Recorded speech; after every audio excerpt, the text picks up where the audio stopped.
കോഴിക്കോട് എരഞ്ഞിപ്പാലം ലോഡ്ജിൽ വെച്ച് യുവതിയെ കൊലപ്പെടുത്തിയ കേസിലെ കുറ്റപത്രം സമർപ്പിച്ചു. മലപ്പുറം വെട്ടത്തൂർ സ്വദേശി ഫസീല കൊല്ലപ്പെട്ട കേസിലാണ് പോലീസ് കുറ്റപത്രം സമർപ്പിച്ചത്. പ്രതി അബ്ദുൾ സനൂഫിനെതിരെ ഫസീല നൽകിയ പീഡനക്കേസ് ഒത്തുതീർപ്പാകാത്തതിന്റെ വൈരാഗ്യത്തിലാണ് കൊലപാതകമെന്ന് കുറ്റപത്രത്തിൽ പറയുന്നു.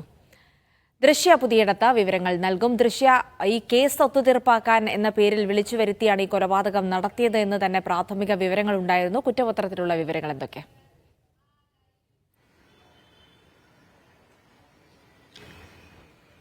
ജിൽസി 2024 നവംബർ 25 ഈ കൊലപാതകം നടക്കുന്നത്.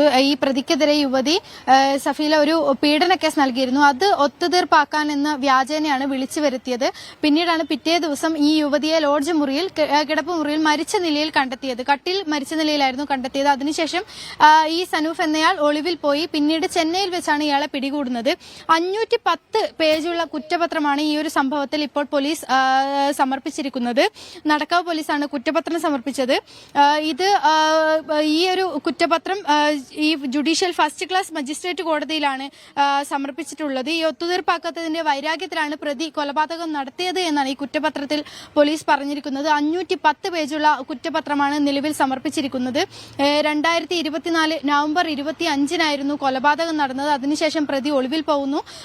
ശേഷം ചെന്നൈയിലെ ആവടിയിൽ നിന്നാണ് പ്രതിയെ 2-3 ദിവസത്തിനുള്ളിലാണ് പ്രതിയെ കണ്ടെത്തുന്നത്. തിരച്ചിൽ നടത്തിയ ശേഷമാണ് പ്രതിയെ കണ്ടെത്തുന്നത്. ഈ